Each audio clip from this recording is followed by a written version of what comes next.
Hello, everybody. Welcome to yet another episode of Harsh.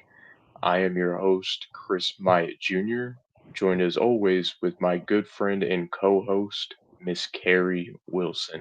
Carrie, how are you doing tonight? Pretty good. How are you doing, Chris?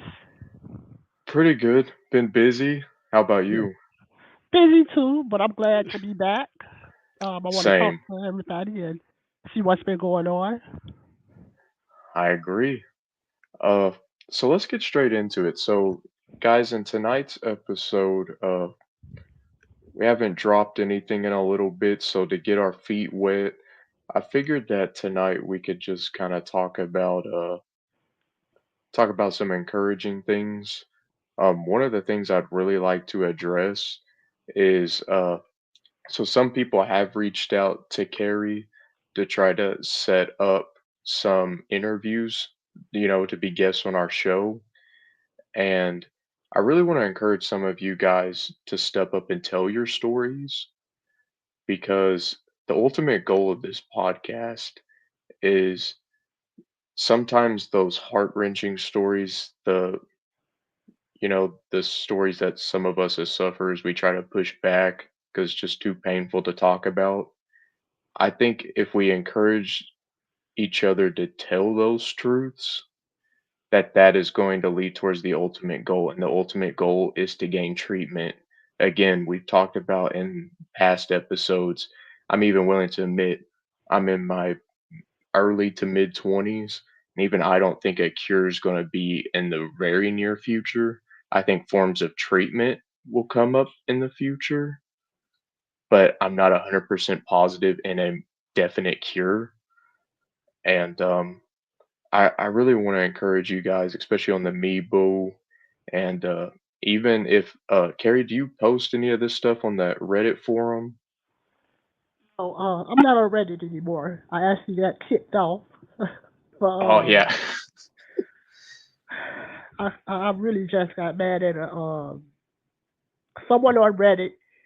He was saying that most of us have ORS, and that's that condition when you it's a real condition when people think they smell odors.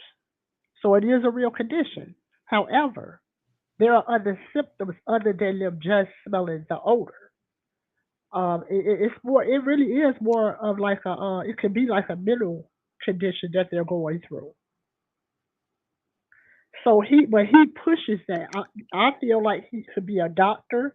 He could be a medical student. I don't know. I feel like he a plant, and I don't believe in conspiracy theories. But for some reason, he is there trying to convince us that it's our fault that we're going through all of this, and that the doctors have tried to help us, and that the doctors are telling us that it's in our head, but we refuse to believe it. And I'm going back and forth with him. I'm like, well, what if it's not in your head? Well, very few people have TMAU. I don't know. He just really got to me, and I said a lot of unpleasant things to him. He got me kicked off the board. Which is really confusing because he's still on there going off on people, going at it. People are cursing him out still, but for some reason Reddit won't let me back on there. And I remember the day when Reddit kicked me off. Reddit said all you do is try to sell your book. But that's not actually all I try to do is sell my book. And I said, why are you even bringing up my book? So it's like it just wasn't worth it to even try to get back on Reddit for me to go through all of that. It was worth it for the people on Reddit because there are a lot of users on Reddit, and we'll talk about this tonight. The different theories of why we have body odor and breath odor. In Reddit, a lot of the boys are running amok because we, the sufferers, are trying to find out what's going on and what could be wrong. Some of the theories for why we have this body odor are unbelievable what people think. Some things are in within reason, but at the same time, if you're letting us, the sufferer, you're leaving us out here to try to figure out what's wrong with us. You're gonna have people that are just going that just say off the wall things. I literally thought I had a dead baby in me back in the 90s. But they kept saying all your tests.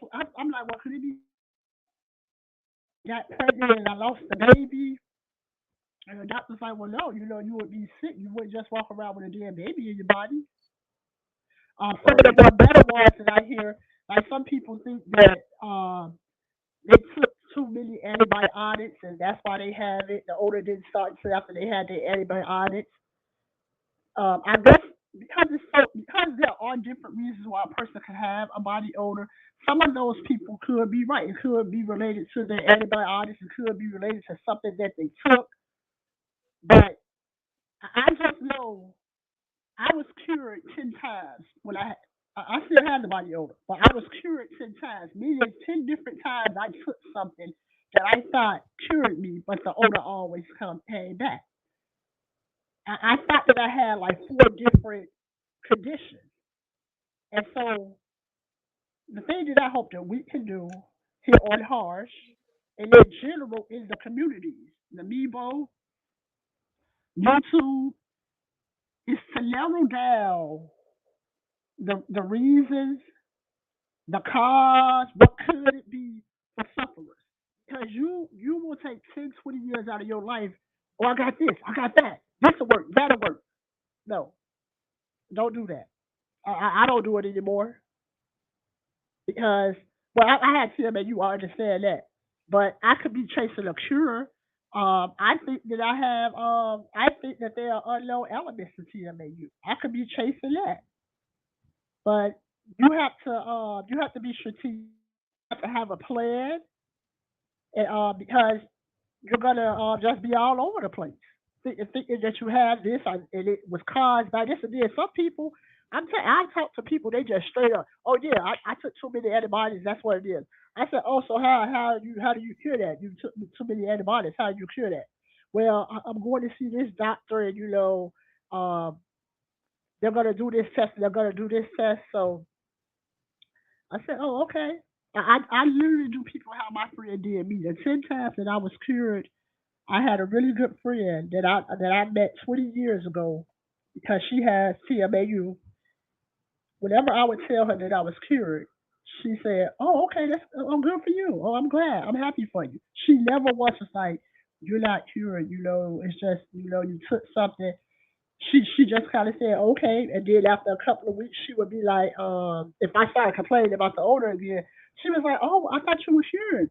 I said, "Well, the odor came back." But it's funny though that she literally for 10 different times she was just like, "Oh, okay, I'm good for you," because Right. she didn't want to hurt me. Um, I'm, I appreciate that for her, but I can't do it my go round. Like I was talking to a guy, he told me that he put on a shirt that caused his body odor. And I said, oh, like you feel like whatever was in the shirt, the detergent or what the shirt was made of, your skin is allergic to it. He said, yo, I wore that shirt and now I got a body odor. I said, well, you take the shirt off, right? And he was like, yeah. I said, well, okay, would you think the odor would stop? So he literally thinks that a particular shirt that he put on his body made him have body odor. And like I said, initially I thought maybe he was trolling me, I'm being funny. But I said, well, I'm not gonna continue this conversation with you if you keep saying that a shirt gave you a body odor. However, I would encourage you to seek psychiatric help. And I left it Right. at that. You can take the floor, Chris. All right. I'm good. Look, it's been 34 years. I'm done and seen and heard a lot. I can believe it. I really can. But But yeah, you have to let people have the floor and talk and put their ideas out there. But you also got the like I won't let somebody just tell me something that I'm just like, well, look, I'll gently try to tell them like, well, I don't know, I don't know about that one. right. That's just it. I mean, when a lot of these forums, like we do need to encourage people to be bold enough to tell their stories, right? Like there's this one story I heard on that platform where you, Kat, and Letitia Williams had got interviewed by that guy on YouTube. Okay. There was this one girl, her name was Sam, and I literally listened to it one day at work, and her story was just heartbreaking. Um, I reached out to her via the email that was in the Dropbox, Okay. and a story like hers, if a medical professional heard more stories like that, I think we'd get closer to being not only just taken more seriously, but they would start to develop treatments and wanting to do polls and actual stats and taking more TMAU and bronchidrosis patients at large to have a better insight to these conditions because this girl she was cut off by her family due to this condition. She became homeless due to this condition. I mean, the condition quite literally, for a lack of better words, really just ruined her life. Yeah. Um, she's she was going to college, she ended up having to stop college. She ended up becoming a CNA, but she had to keep, like, this is how bad it was, Carrie, in her story. She I guess the odor itself was so bad and so prominent, she even got kicked out of homeless shelters. Wow. Stories like that have to be told, or else nobody's gonna if most people heard her story, I really feel like if you're not moved in any kind of way, I'd really question if you had a heart, because a story like that, that's what medical professionals need to hear. And Chris, national, I believe that if we should get an interview on a major network, and it's been done. I saw tapings in the UK, so it's not like there haven't been people who've been interviewed on TV before with the condition. The one woman Camille, that was 2020 prime time. That was a major network. It was also in early 2000. So I think we're at a time now we need a second interview on a major network, and I think that's what will help us. Or a star, somebody with money did this, but I mean, to me, it's just unbelievable that in 2024 we don't have more medical acknowledgement, especially the aspect of some people being able to smell us and some people being. It's like how could you have a foul body odor that some people smell and some people don't? To me, that would be the draw for TV. To want to interview one of us, any of us, but I feel like that aspect alone, what news station would want to interview us? But I mean, it's scary to say though. I feel like unless we get that, I don't know what's going to happen with us. I do believe in the IG team. I think those students are going to help us. Yeah. No, I really do as well. Um, I kinda have my own personal theory on that. Um, I I do wonder if what they're doing isn't gonna plant seeds for other, uh, hospitals that are associated with colleges, because again, they're what some people like to call learning hospitals, and they receive a lot more funding through the state to deal with rare cases, or rare medical cases, I should say. But, yeah, what they're doing is beautiful, and, I really think that, olive branch is gonna be passed around, and there might be a couple different setups here, like, on the eastern region, and who knows, maybe somewhere at, like, a UCLA hospital or something, they might pick up on it too, and, little by little, this might become an actual thing, an actual movement, but again, we can't be shocked if at first if, this research is very limited in terms of we may end up having to travel great distances to try to seek treatment. Yeah, seriously. Dr. Preddy, I pray. I wish I would have asked him more questions when he was here because I there's a lot of questions that I need to ask him, but I guess like even someone on his team, as far as him helping get to TMAU, even getting that far, what made him do that? What led him down that road? Did he know someone who just complained about body odor? Did he hear about somebody? You know, what steps do we need to take? How can we get more medical attention for this? I honestly think that, but when we do stuff like this, like a podcast or writing books, things of that nature, it's so important. That's why I'm even going to tell the Yeah, audience this. it is. This is why I only give spoonfuls of my story at a time, because I want it to be about you guys. This isn't the Chris Maya Jr. tell-all show. This isn't the Kerry Wilson tell-all show. This is about all of us. We all need treatment. We That's all right. deserve to have a better life. We all deserve to have a life.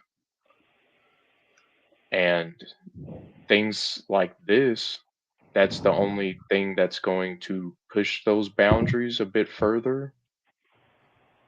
And that's why, again, uh, like how we kind of talked about how you got kicked off of Reddit, that that toxic shame that fellow sufferers, we need to quit going at each other. Think about anything that's ever happened in human history, right? You can take the civil rights movement. You can take presidency for an example. Think about, there's two different examples I could give. Let's take presidency first, right? In this channel, I have zero. Uh, I really don't want to talk about politics at all. Just like even though I'm religious, I refrain from talking about too much religious based topics because again, let's say there's a sufferer listening to this that's maybe they're an atheist or maybe they're a Muslim or Buddhist, whatever, or maybe they're just spiritual. I'm not going to sit here and push my views on anyone because this is one of those things. There's a much bigger picture, right?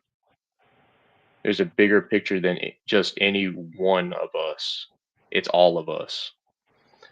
That's why I don't really care to talk about certain things. Like in a presidential debate, like when the races all start, you know, everyone's trying to, it's kind of like a horse race, right? Everyone's trying to gain the lead, even in the same political parties.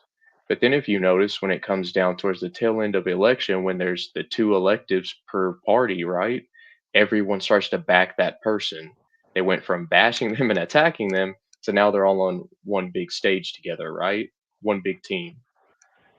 We have to start moving like that because if medical professionals, if we can get them to read these forums and listen to shows like this, read books like Shattered, part of what's going to help move that needle is we have to be a united front.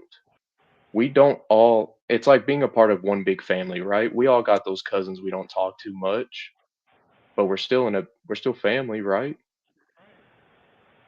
So the only thing that we can do as sufferers is we don't always have to agree with everything each other says and does. But in order to push those needles to, because that ultimate goal is treatment, in order to get that, we have to encourage each other.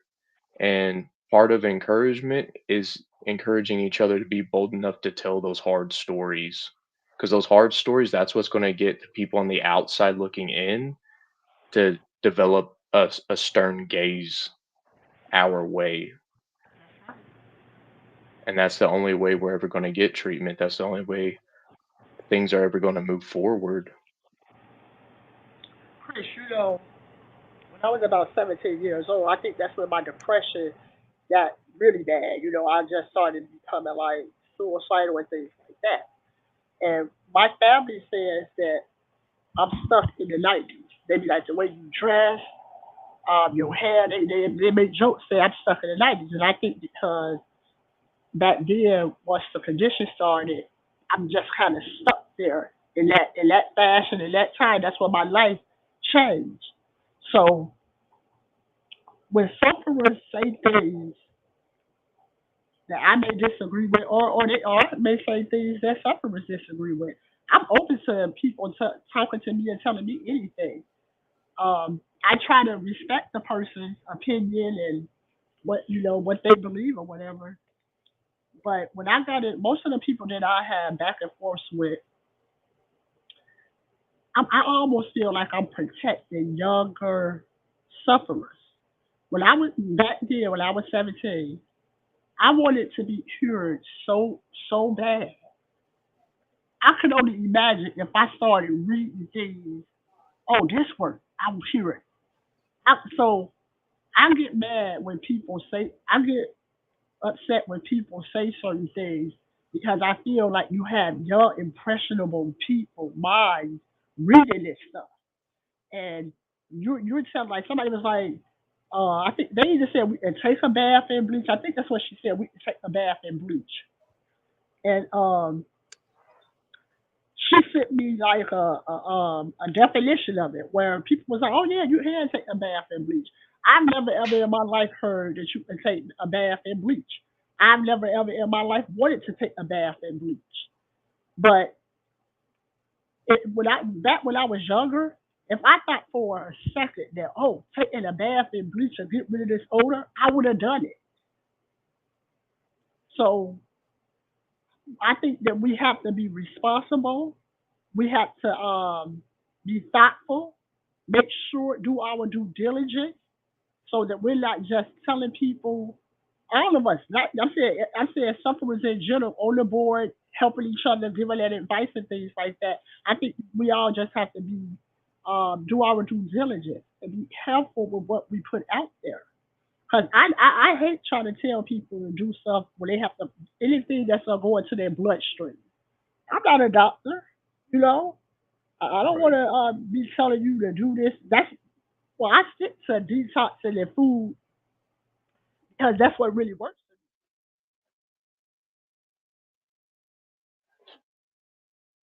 Right.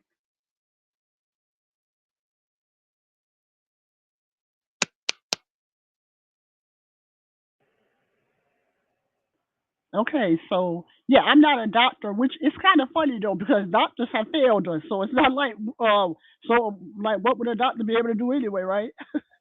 Right. But I'm just saying, giving out advice, taking advice, we have to do our due diligence. We have to be careful. You don't want to give out false hope to anyone. You don't want people going out bad a lot of things that are not going to stop their body odor. That's why Right. I was always careful to say it's going to treat it. It's going to lessen it because the odor's going to be there.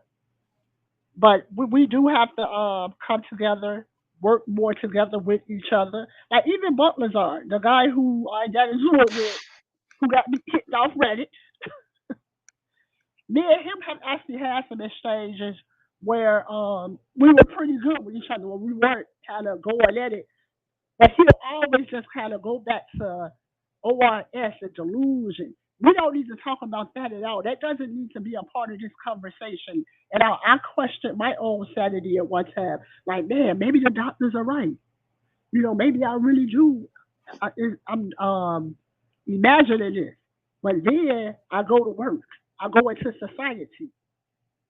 And I realize, no, this is real life. I have a body odor, and people are actually reacting to my body odor. There are people on the boards who, like, I think it's in my head. Sometimes that dude was even telling people, like, yeah, you need to go see a psychiatrist. Right. So the community definitely needs to come together, work together more, and that might be a way to get us closer to medical help. Or why don't we flood the medical society with letters and things like that? If it's Well, three thousand people on Meebo, 3,000 of us write a letter. Yeah, yeah. I mean, that's the one of the few great things about the internet is there's so many drop boxes for emails. That's right. You can email the people from FSU, like it showed in that video. There's drop boxes for emails. If you look them up, you can email the director. Um, there's plenty of people you can email. It's just all it takes really is a Google search. But to get back to the topic of encouraging fellow sufferers to tell their stories, I'm gonna be honest.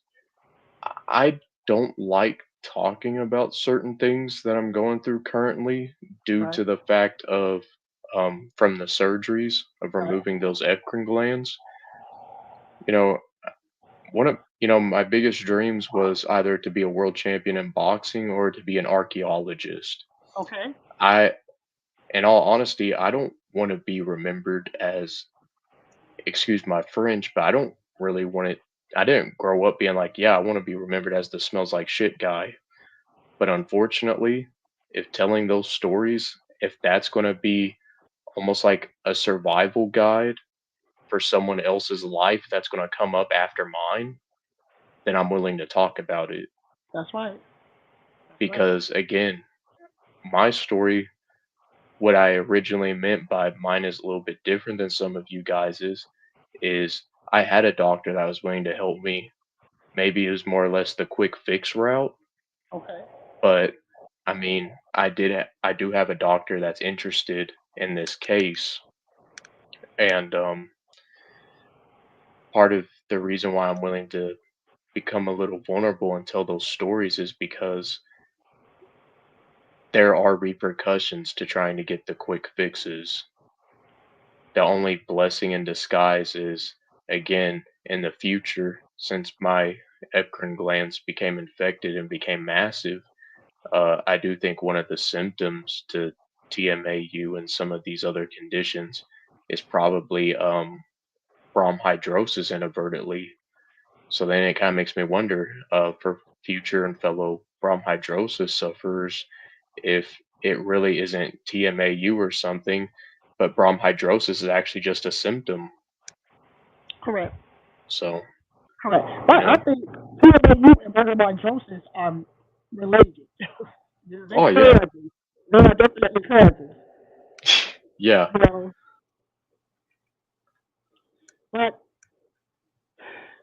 you, anyone who's had surgery, the fecal matter transplant, we need those stories to be told. I don't know anyone who did the fecal matter transplant. Like I said, I spoke to a woman who works in a clinic who they do that type of procedure.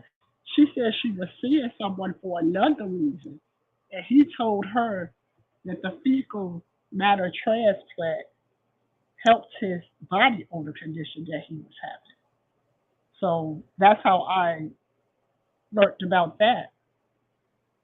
But I personally, I was willing to get my sweat glands cut out under my arms, and I'm so thankful I didn't do that. But I'm not doing a fecal transplant. The doctor could tell me, oh yeah, it will work, and I'm not gonna do that. me neither. After the You know, repercussions of the gland removals, I'm good. right? Seriously, I just would not do it. So, and look, I think that we are going to be able to take something that's going to help us because over the years, and under sufferers, the times when we have thought that we were cured, it was because we took something, whether it be a probiotic, B12, charcoal. We put something within our body that interfered with the odor. Even my probiotic yogurt. I always talk about that probiotic yogurt. That probiotic yogurt helps me. It doesn't stop the odor. But when I first started doing my smoothies, it definitely was interfering with it. So I was telling you about the diflucan. That's a antifungal medication. Women can take it for a yeast infection. It interferes with the body odor. When interfere means that it stops the odor, suppress the odor for a day, for a week or two. Why is an antifungal stopping my body up? That's why we need the doctors at the table. Right. Yeah, I agree. That's why when they begin these medical trials in the future for again, I do think, and this is just my humble opinion and Okay, my kind of I guess bold prediction. okay, Um I think that the again, the hospitals that are associated with colleges, I okay, think they're going to be the first ones that are going to get on board with this. okay. And I think it's going to be limited in terms of how many of them do. Um, but I do think when these medical trials begin, that they're going to do a hardcore deep dive into this. Like we're probably going to have to get blood draws.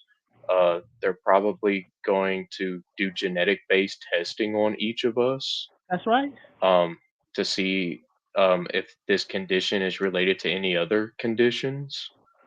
Um, yeah, I think that this is really going to be incredible when it really begins to take off. And I have a feeling a lot of people that are feeling defeated at the moment, if they just look at videos like that FSU interview and things of that nature, I think the future is very bright and hopeful.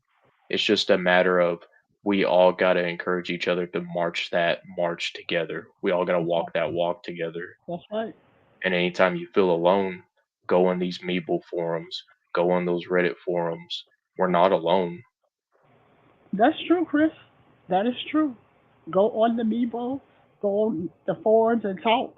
Somebody's always there willing to talk to you and answer your questions, point you into some resources.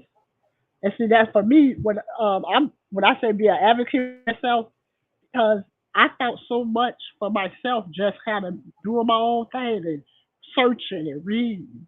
So I do think that advocating for yourself is an experience in itself, but it's very helpful. It's very helpful. You can ask questions, of course, but do your footwork too. Yeah, I agree. Some of these stories, we try to stuff them down and they're embarrassing to talk about, or it's just so traumatic we don't want to talk about it. Yeah, But if we all encourage each other to be bold, that's when I think that's when I really think the momentum's going to really skyrocket in terms of after hearing some of your story, Chris, I'm telling you, I I would love to hear more stories because people experience with this. The wildest thing I had heard since before I heard your story, like back in the day, someone said someone tried to fight them. And I'm like, well, why would somebody, in my mind, I'm like, damn, why would somebody try to fight you because you smell bad? But this lady said that she was somewhere and got into it with somebody and they wanted to fight her. Another woman said someone spit at her. So I had heard stuff like that from back in the day in my own experience or whatever. But no one ever tried to fight me or nothing like that. But when I hear these stories nowadays, it's just like people different experiences and people like saying like when you were saying when you come in and people are just like throwing all these different words at you. Mine was always indirectly. You know what I'm saying? Most of my trauma, verbal trauma, was indirect. Like from what you was telling me about your story, it was like straight at you. yeah, You know? yeah, there was no hints or maybes. It was yeah, that was what it was. Like I'll even tell you another quick tidbit. Okay, Remember one time my mom was sick okay, and it was around the time when COVID and all that was starting to happen. okay. And I stopped at Walgreens for, and this was before I had the surgeries, so the odor was a lot worse. And and I stopped inside Walgreens, ended up trying to get this cold medicine for my mom. And there was this woman, uh, this white woman with locks. She ended up having this cigarette. She ended up lighting it, and she tried to flick a lit cigarette on me, and said, "That's what he gets for smelling bad." Ooh. Like I really mean it. Like with these conditions, like there was some dogs that got treated better than I did in certain years. Like Oh, you really don't feel like a human being, and that's why I'm little by little becoming such a strong advocate for this and keep it up, Chris. That's because how you keep your strength up, keep your that wall of strength up. You're gonna need it. You're gonna need it. yeah, we're all gonna need it because we're the only people that's gonna be able to hold each other up That's right. until till more medical professionals gain interest and want to take a stand for us and willing to go out on a limb and talk to people on these boards or at these board meetings where they talk about the funding and where certain research needs to be dedicated. I And mean, you it's know, just now they say that we're not dying from this condition, we're not sick and things like that, and that's why a condition like ours would be at the bottom. However, we suffer from depression, yeah, suicidal indications, we're not living to our full potential. There are a lot of reasons to move us up that list. And not only that, it probably is not even going to take that long for them to try to figure out what's causing it, what can help it. But no one is willing to put the money up for this. A woman told me, she was like, you have to get in touch with your senator and start a non-profit, and then you all could go to Washington. That doesn't sound like a bad idea, but that's going to take some money, some knowledge. So not even that, but we're also going to need some medical backing because without that's that right. medical stamp of approval, we wouldn't get very far. Well, I think, but look, for me, anything we get from the Monell Chemical Synthesis Center, Dr. Pruddy's work, that's what we have to take. This is a real condition. It's been verified. When you got diagnosed that, they can give us some information. So we're verified. This is a real Right. condition. You know, just like bronchitis, this is a real condition. I think we're even on John Hopkins ledger, Right. but Yeah.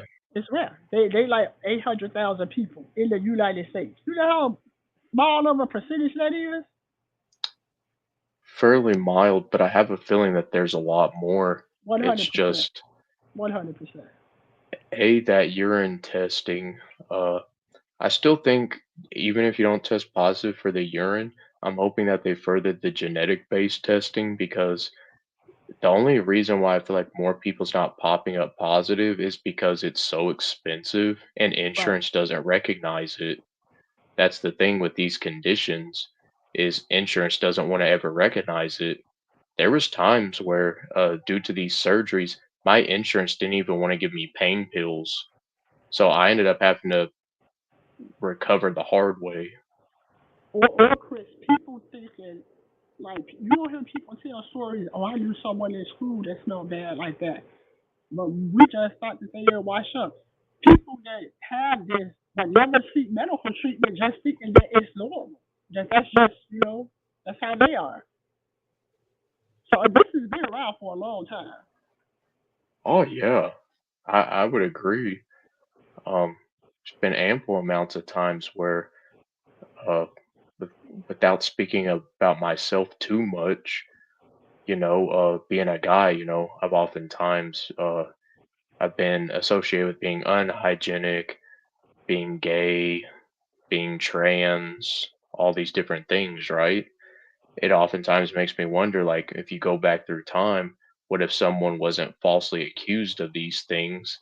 And since their doctors didn't want to recognize it, or similar to what I had, my experience with that one doctor, they literally, their best excuse or their best thing is, oh, kid, you must be gay, even though they could have not have been that at all. And then they just, it makes you stop and wonder. They probably just went and killed themselves, sadly. And I hope that if we talk about these things and we gain medical attention through stuff like this, That's that right. we can prevent those things. That's right. I'm gonna do a deep dive into Dr. Freddy.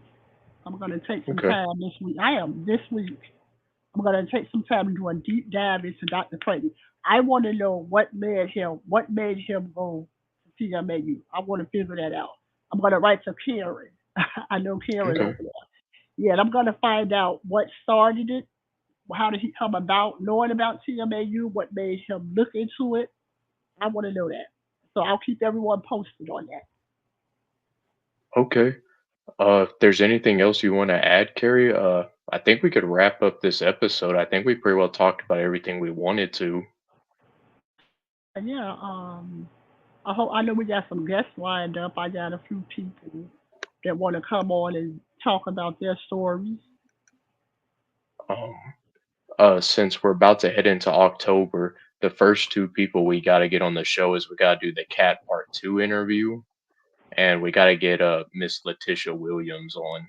Yes, of course, Those are of the course. first two people. They said they'd be ready for October, Okay, and good. since that's coming around next week, we could probably reach out to him this weekend or the beginning of this coming week, and yeah, you just let me know, and we could all try to line up a date and a time and get those knocked out.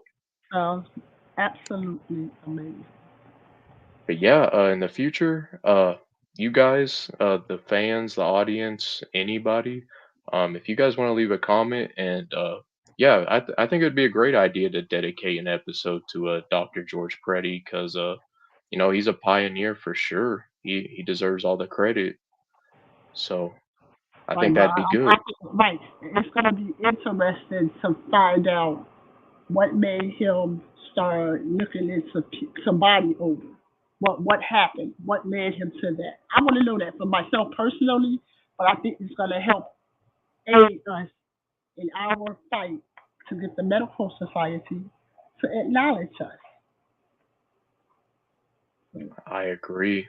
Uh, Someone's definitely going to have to pick up that baton, as some would like to say, because again, this race is far from being over. Uh, we haven't really received any steady forms of treatment. You know, there's Right. no pills. There's no infusions. There's no shots. No nothing. So, uh, yeah, that's definitely the goal. Keep pushing the needle forward, and you know, normally when we round things off on this, normally try to say to be kind, and I hope you guys continue to do so. But you know, I think our new thing is Carrie, we gotta start telling people to be bold. That's right. That's Fight for right. what you believe That's right. in your heart, even if others tell you it's wrong or they try to correct you. This is something that's bigger than any one of us. It is. That's correct, Chris. That's correct. And if we That's correct. continue to march that uphill march, it's gonna be tough. But if we all do it in being like brothers and sisters in arms, so to say, That's then I right. feel like it's gonna make that fight a lot easier because And you we can have to look to we your have left, to we have to support each other. We have to right? support each other. Anytime you guys feel alone, go on that Meebo and stuff like that. Look to your left, look to your right, and there's always gonna be people on there. That's right. So be bold, guys. Have a good week. We'll probably be dropping some more in the very near future. Carrie, hope you have a good night. You Uh, too. and we'll see you guys next time. Costs nothing to be nice, right? Yes, costs nothing to be nice. Goodbye, everybody. Goodbye.